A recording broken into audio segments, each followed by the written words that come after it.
Good morning, Dubai. Happy start of the week. It is Monday, and we are so excited to welcome you to the Lovin Dubai show today. Our top stories for you today. There is big news for SMEs for here and abroad.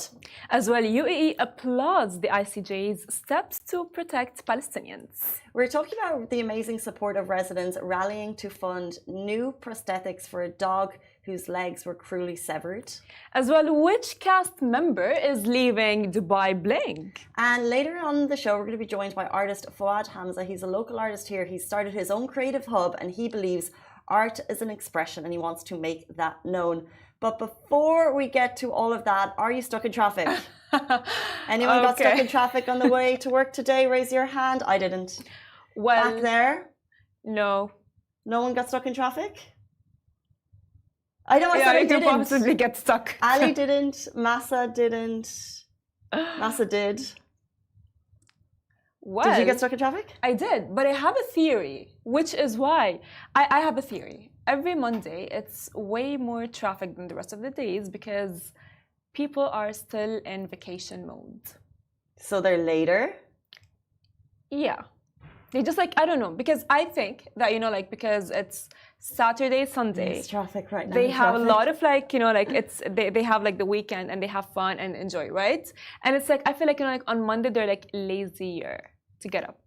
Well, I don't know. Let us guess. What do you think? A lot of people are saying they're stuck in traffic. Do you believe?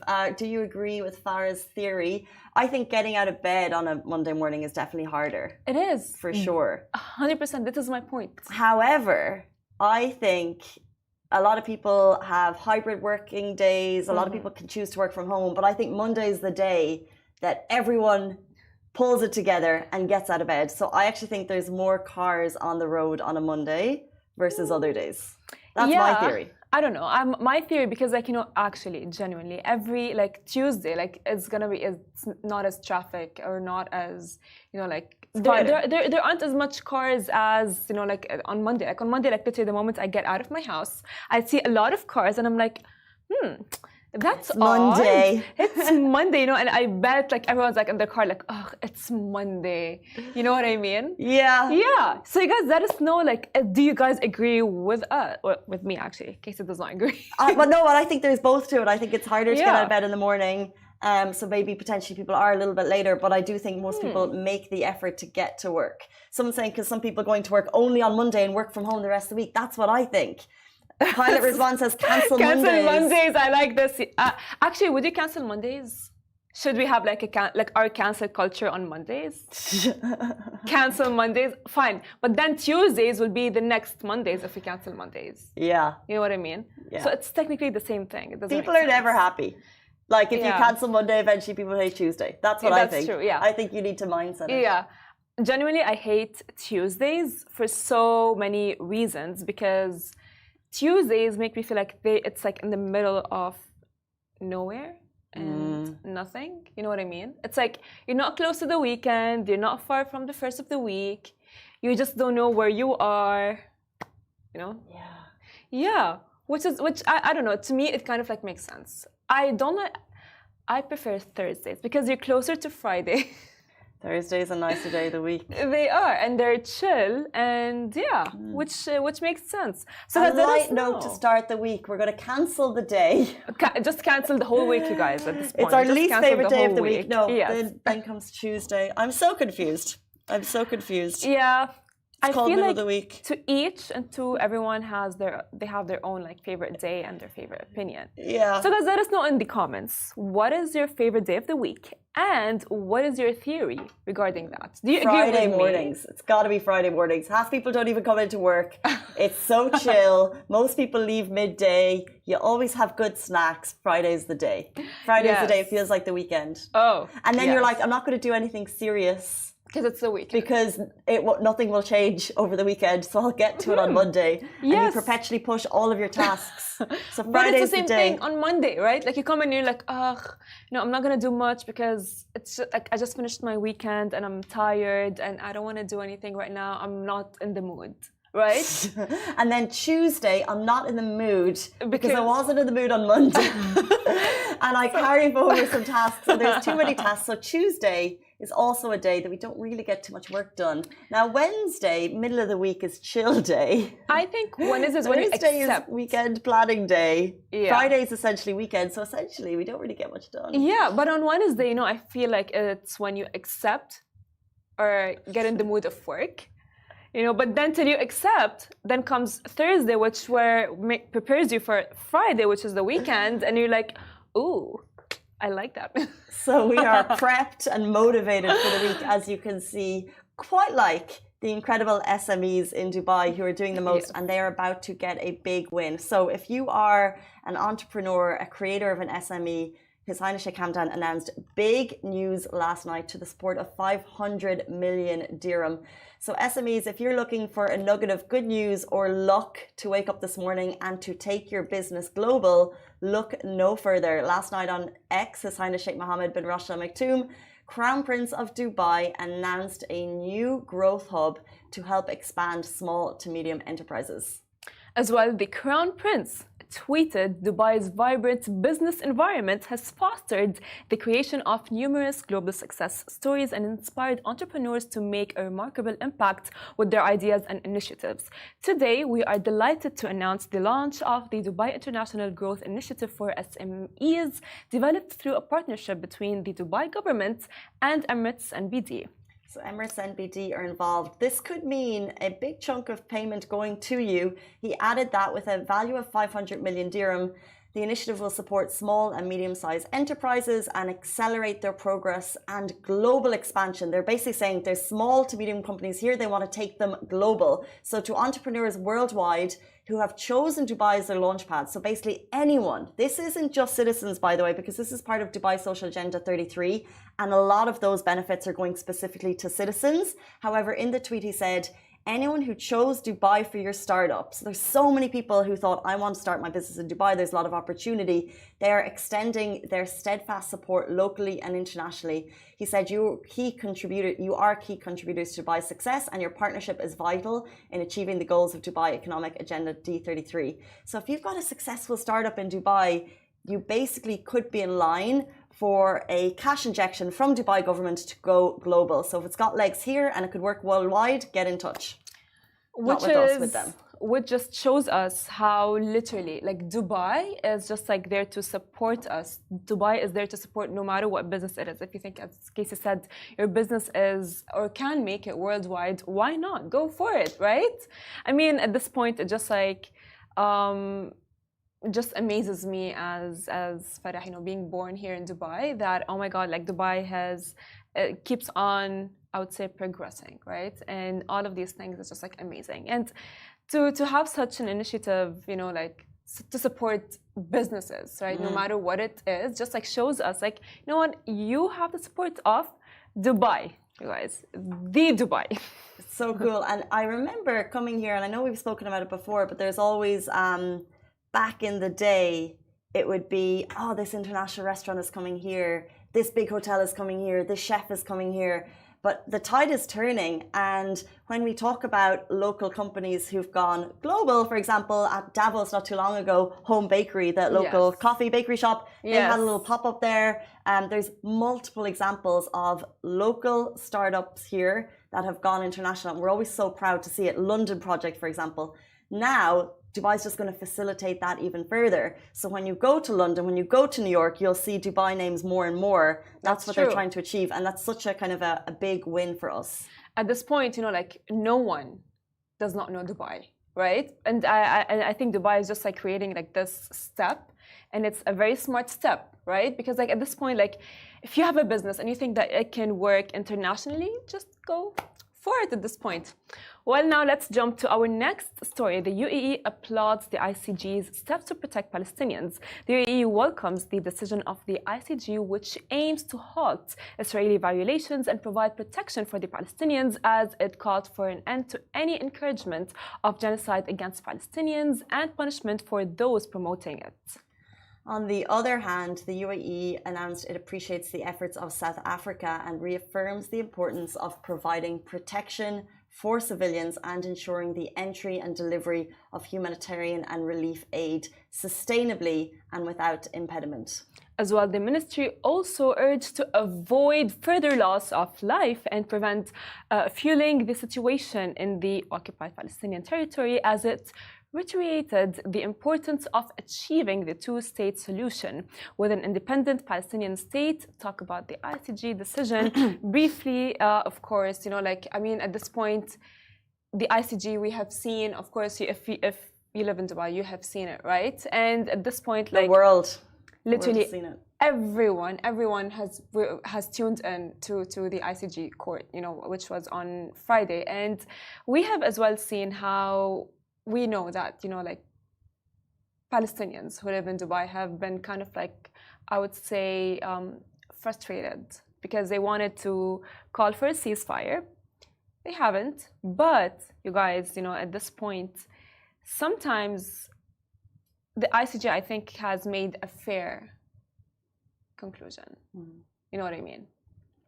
Yeah, I think, as we said, the UCG supports the ruling. However, as you said, on a ground level, people are still disappointed because what we need is a ceasefire. At the end of the day, there can be so much about, okay, let's get aid in. That's true. But a ceasefire is needed to stop the killing. 100%.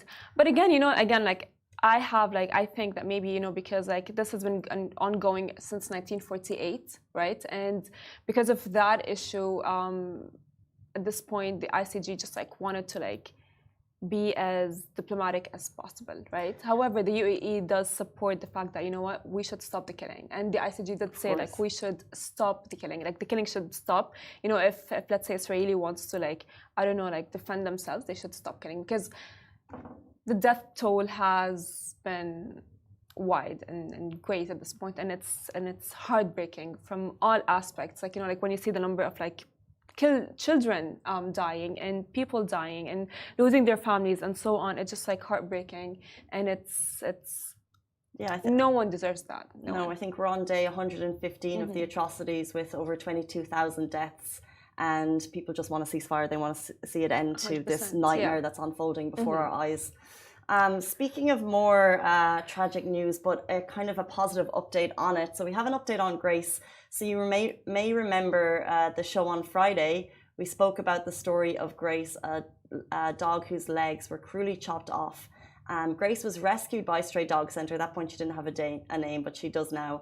And we have an update for you on that story. Now, the animal rescue shelter posted that Grace is now with them undergoing treatment and will be sent to Kara's vet for further assessment. Now, they said that they named her Grace and want to give her the best chance possible after all she has endured. Of course, her journey to a forever home has begun, and your donations have contributed to the following. So it's not going to be an easy journey for Grace, and what they'll need to do, which obviously is not cheap, removal of the tarsal joint, hydrotherapy therapy, so she's going to need a lot of therapy, and then finally she'll be fitted with 2 prosthetic legs. And you can support Grace's journey by contributing to the centre. All details are on the Instagram page, and it was just quite sweet because they shared the story and they just asked for support, because I think if you don't have an animal, you're unaware of how much Yeah. pet bills can mount. Now, these rescue shelters, they're taking in animals constantly. Like they're rescuing animals from all over the country. They get calls. It's a forever task and it's never ending. And then obviously when you see something to this level, this amount of help that's required, they will ask, look, this is a registered charity, by the way. They will ask, look, can you help? So they put the call out and a lot of people said, yes, I've donated. Any donation will do, as 100%. little, and even if you want to donate your time, you can get in touch with them. But they did put out that, and it was great to see the community rally on such an important task. When you see what's even more heartbreaking than all of these things is the fact that, you know, how can someone do this to a being, right? Like it's a dog, it has a soul, you know, like at this point, like what kind of, like, I would say it's cruel. It's actually cruel, you know what I mean? It's beyond cruel. It's like it's cruel. It's Who can physically ever? impossible to imagine. Literally, I can never. I mean, honestly, I had a puppy, and just like hearing my puppy, I would say, like, No. be sad, or like I would imagine he's sad, you know, I would have him like have like teared eyes, would just like break my heart. So how can you have a dog and like chop his legs off?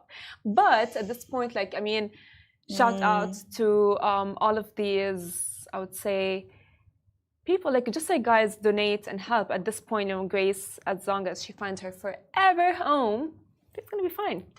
Yeah, like It's heartbreaking. This story is. As soon as you said that, you Yeah. become emotional, right? Like this, Yeah. when you actually think about what Grace went through, it's impossible. But the reason to share these stories is a good time to highlight the work that the Stray Dog Centre and all animal rescue shelters do in the UAE. We could definitely do more from our platform, but it's also a call out to you if you can help them in any way you can do. It's an opportunity to get in touch. Let's jump into our next story. Guys, our next story, we've told you that someone will be leaving Dubai Bling. Now, Lujain Amran will not be in Dubai Bling season 3, of course, through a thread raising doubts about the news has gained considerable attention. Now, a supporter commented, honestly, it does not fit her, but good for her if it's true. And Lujain responded to the comment confirming, yes, of course it is. Lujain, we'll miss you. Yes. She was the voice of reason. She was the mom of Dubai Bling. She just came in and she was like, I'm going to hear both sides of the story. She came in like this magical princess. And in an interview with ET Bil Arabi, Lujain shared details of her decision. She said, sometimes you have to put a limit for someone in front of you to see that it is a defining limit, not to be trespassed. I guess season 2 of Dubai Bling was her limit. She added, when your kindness is misinterpreted, then you have to show, yes, I am kind, but not dumb. Kind, but with limits that you shouldn't take advantage of. Strong words. And do we want to know more? Yes, we certainly do. Now, expressing her appreciation for being involved in the show, she went on to say, I'm satisfied and content with the experiences of season 1 and season 2, but I apologized for season 3. She clarified that the show no longer resonated with her values, stating, if you sense that something might lead you to compromise your authenticity or alter your personality, it's wiser to decline, and it's prudent for anyone to step back from a situation at the right moment. I mean, preach. What is going on, Lujain? What happened? I mean, you know, I think honestly, I see her point, because like Lujain, I have known her like for so long, and she was like my first like known her, or like famous person online known her? No, famous person online. Got you. I wish I knew her. I'd give her a hug. I'd be like, oh my God, you motivated me in a lot of ways. You know what I mean? Because she's very like composed, and she's very like, oh, you know, like elegant and classy, right? And I'm like, ugh, I would aspire to be that. And I do see her point, you know, like she just put herself, and she just taught us all a lesson. Put yourself first. If something does not align with you, just like, yes, dropping the life lessons, Lujain Amran, on this Monday morning. So we should not gossip. We should not assume. But can I assume? Can we just like guess? Yeah, let's assume. Let's just gossip. Let's just gossip. So she was the voice of reason on the show. She would always be the one that they would go to for like a fair assessment of what's going on. And whenever there was drama, she would always get the other side of the person's story. Yes. I think she didn't give them enough tea based on that statement, because it's quite a strong statement to say. She's basically saying, I was basically asked to to not be authentic, to Yeah. alter my personality. And I'm saying no. So I took a step back. She said season 1, season 2 was great. So I think they asked her to do something and she was like, no thanks, Netflix. Thank you for season 1. Thank you for season 2. Thanks and best goodbye. Because I think maybe Casey should have been a lawyer. You're right, by the way. With no facts to back up the statement. No facts. No, but I do agree with you. Allegedly. Actually, by the way, it could be. Because you know what? She's very real. She is actually very real. And I kind of like agree with you. Because like, you know, like I believe that shows like Dubai Bling and like all of these shows, you know, there are some alterations that happen, you know, because we want the drama, and producers know that, you know, people would watch the show for the drama, you know, and they're like, you know what, fine, like everyone has drama. So if Lujain just like, you know, just like has like some sprinkle, I think that would just like add to everything. So, but I'm gonna miss her on the show because she was very like, yeah, guys, so let's have this like tea, everyone. I don't care what people think. She has that mentality and that persona, I would say, which I aspire to be. I want to be like you, Lujain. If you're watching the show, please come. Yes, please do. It's popcorn television at its finest, and we know we watch it for the entertainment value. Lujain was an absolute queen on season 1, season 2. From the comments on Lovin Dubai, and as you know, the comments on Lovin Dubai are always giving. We see the good, the bad, and the ugly. It was just all of love for Lujain. So thank you for giving us a little bit of insight into your life and your incredible home in season 1 and season 2. Yes. Oh my days, you live in a palace. And we're going to go from internet culture to culture in Dubai. Our next guest is an artist based here. He started a creative hub for talented people, and we want to learn more about it. He's going to be with us after this very short break.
Hey guys, welcome back to the Lovin Dubai show. Our guest today is artist Fouad Hamza. Fouad's passion led him to create a unique creative hub, inviting people to learn and express themselves through art, photography and music. And now he's here to tell us more about it on this Monday morning. Thank you so much for being here. Thank Welcome you guys. to the show. Thank you guys. Great to have you on. Yeah, Thank you. so It's awesome to be here. Yeah, it's awesome to have you here as well with us. So if you could tell us a bit more about did you start your art journey and what inspired it? Okay, so I started when I was really young, like most people do, but I actually pursued it and I kept going on. And while I was in uni, I even kept studying with other teachers outside of university, and I wanted to push into this talent and give it as much as I can. graduated, did nothing with what I graduated, literally nothing. Did some internships here and there and worked a bit here and there, but didn't feel like it was the thing for me. And then started producing paintings. I was extremely nervous to show the world my paintings. I always used to be a nervous guy sketching on the sketchbooks because it wasn't it wasn't like a cool thing to be a sketcher, to be an artist in our world. And then after it, I started producing these paintings, and then everyone was like, you need to go and do an exhibition, do an exhibition, do an exhibition.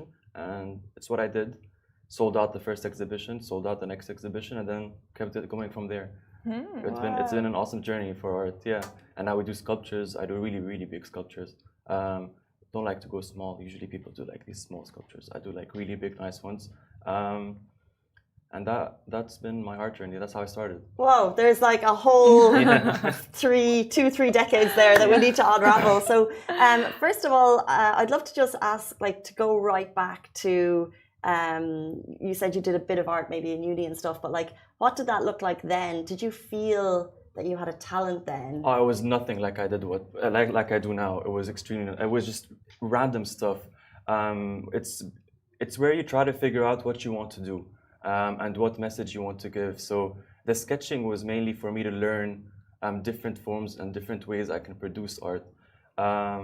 But what it was back then and what it is now is completely different. Now it's more of the message that I give to the world. Back then it was, I'm going to try to draw this person. I'm going to try to draw this thing. And that's what it was. And then my form of art is actually abstract calligraphy in Arabic and English. So I studied with a few teachers to learn calligraphy. And then from there, I started breaking down words and breaking down letters because my concept is a picture is worth 1,000 words, but I'd rather give you 1,000 words and give you one picture. And that's what I do. So in one painting, you'd see almost 1,000 words written over and over again to just drill that message into your head. And that's what the work is. Fuad, I want to ask you, at the beginning of the first question, you were like, art is not normal, right? Like in your time. So what do you mean by that? Like, it's not normal? Like, did people like... in our world, I think. Yeah, in our world. Like, did people... It wasn't something that was that big. And now you see some museums opening up. You see the Louvre coming up. You see people pushing in. But there wasn't alcoves. There wasn't all these things that are trying to give you the art world. And this is what I wanted to give back because it was so difficult for me here to find a place where I can study properly and learn. And I built a studio where people can come and learn art, and art in all forms, by the way. So it's paintings, drawing, sketching, and music production, and DJing, and photography. So I wanted people to understand that you don't have to be nervous because usually in our world it's either you're a doctor or you're an engineer or you're an architect, and then the rest just fall under. And that's the sad part 10 years ago. And now you need to push, and if you see talent, you need to feed that talent, and you can't just keep telling your child no.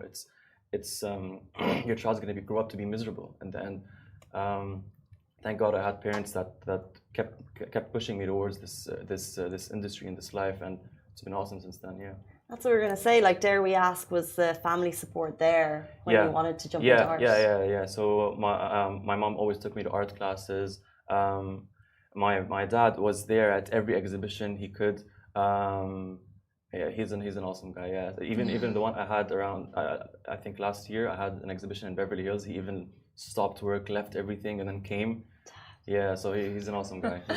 Don't we love dads? Yeah, we do for sure.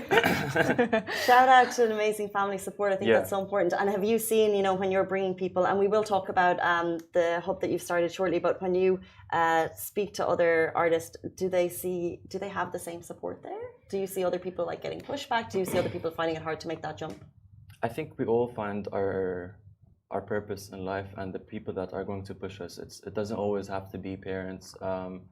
Sometimes it's a loved one. Sometimes it's an enemy. Sometimes it's your competitor that will push you because they might be doing better than you, and that's your drive. It's just your drive is your own, and that's what you make in life. It's who you are. So if you have a good family that's pushing you, then that's it. If you have a partner that's pushing you, then it's usually like that. No, I think that's how it is in life.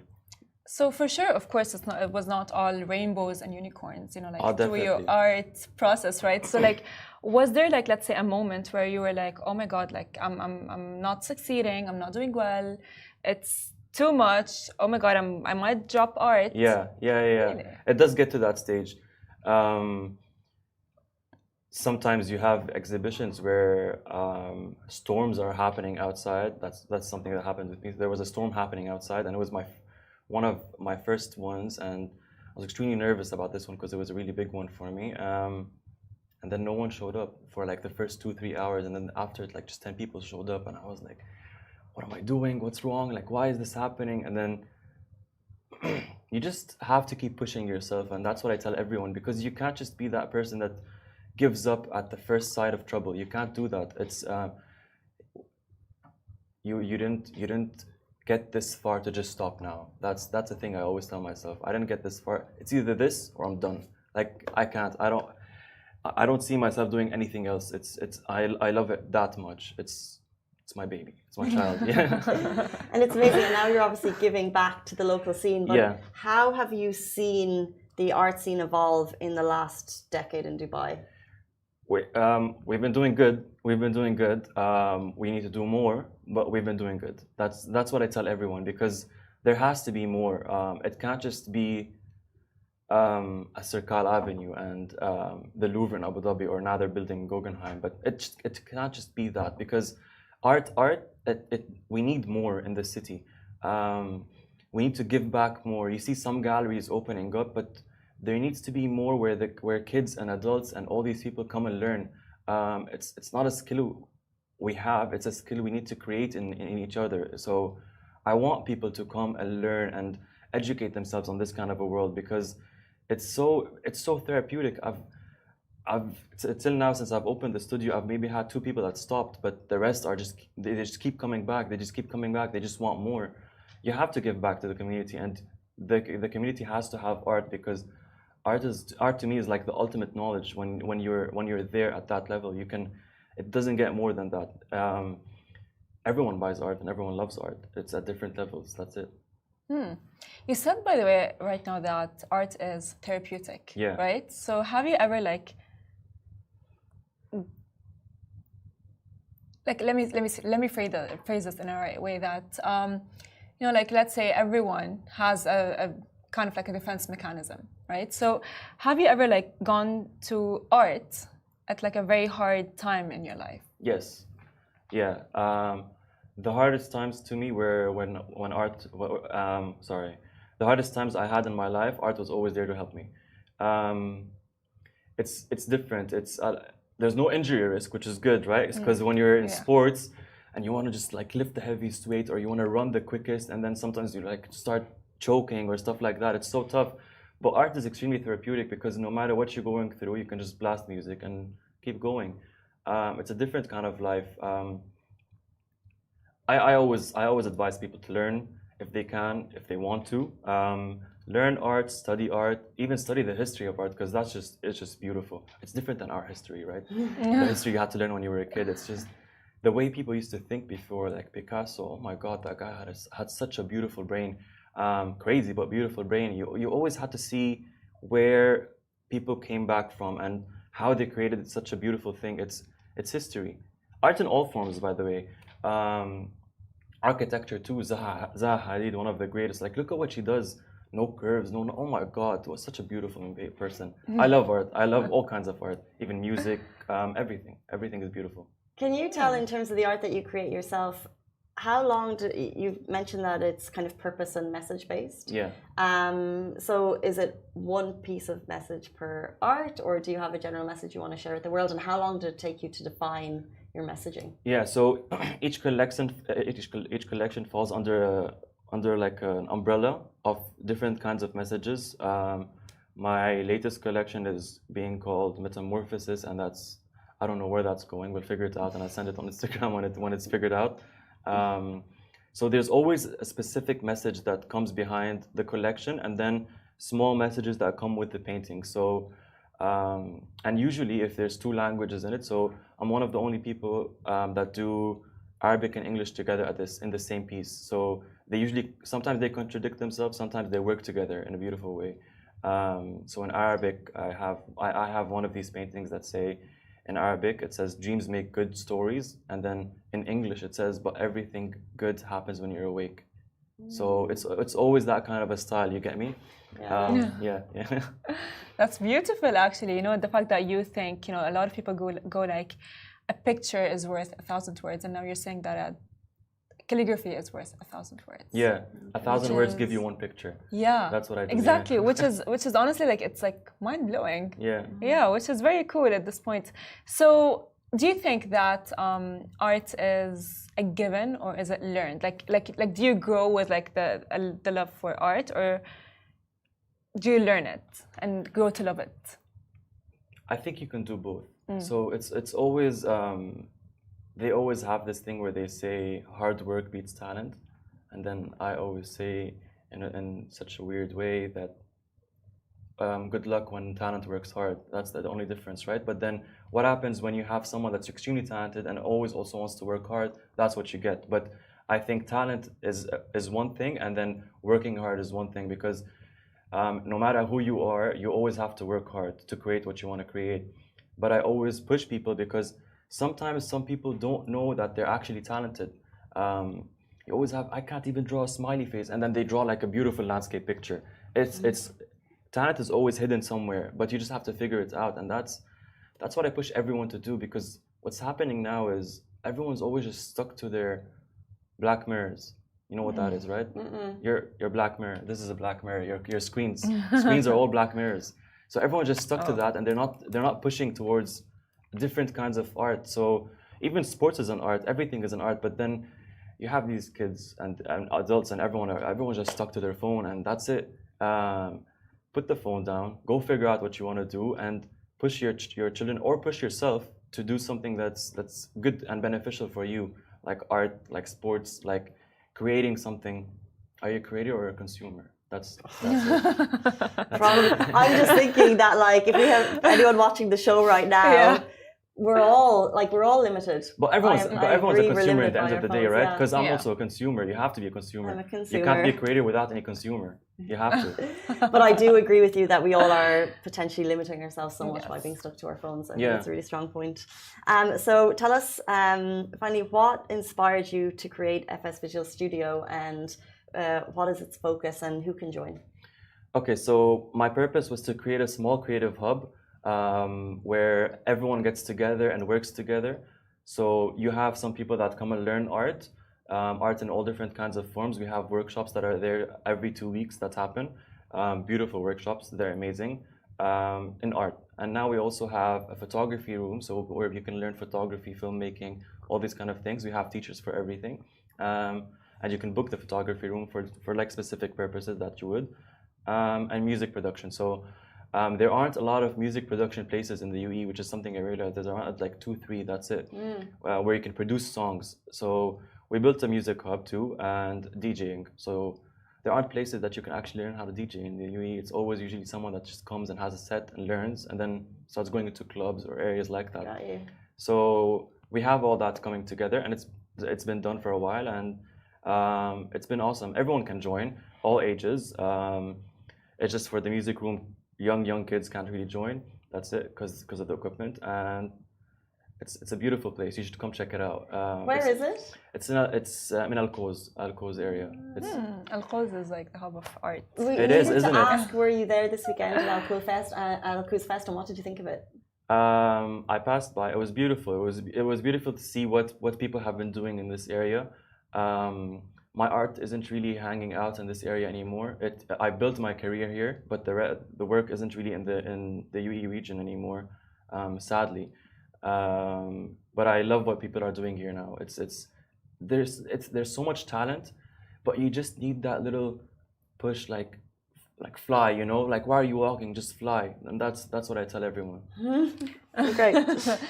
Well, that's very cool, actually, as well. You know, I just like wonder at all times, like, if let's say a kid comes and is learning, you know, art and so on, and they're just like they're frustrated, they're not making it in the art world. What advice would you give them? What advice would you give someone who wants to pursue art? Yeah, we had that like 2 weeks ago. It was crazy. It was great because the teacher was inside and she was so like upset because she didn't know like how to communicate to the child, like because the child was just crying intensely. And usually I don't interfere because I try not to interfere with the people in the class, but the child just walked out and she was just crying the whole time. And I told her like, what are you doing? Why are you upset? Like, just be happy. She was frustrated because everyone else was doing better than her in class, but it's a class where everyone should be with themselves, and you can't be a Picasso when you start. You have to learn to get to the stage you're at. And maybe what's happening is a lot of people come and they want to learn the basics, which is basically like landscape, portrait, all these kind of things. But then some people find themselves in abstract art, and you need to give them different kinds of mediums for them to discover. It doesn't always have to be acrylic. It can be charcoal, oil pastels, watercolors. Some people find themselves in different kinds of mediums, and some people find themselves in different kinds of art. Like maybe that child wanted to learn art the whole time, but then they realized that they wanted to be doing music or photography, because those are also amazing forms of art. We just don't touch we just don't go and touch it because we're not used to it. We just listen to it or experience it on a day-to-day basis. Do you get me? Yeah, that's what I mean. So always push kids to learn and push adults to come and learn and educate themselves too. So many great messages you dropped on the show. I always say we're so lucky to meet people from all walks of life and doing really interesting things in Dubai. So Fahd, thank you so much for joining us. Thank we really you guys. appreciate your time Thank this you morning. guys. It is Monday morning, and that is a wrap on the Lovin Dubai show. We're back with you tomorrow morning, same time, same place. Goodbye from me. Goodbye from me.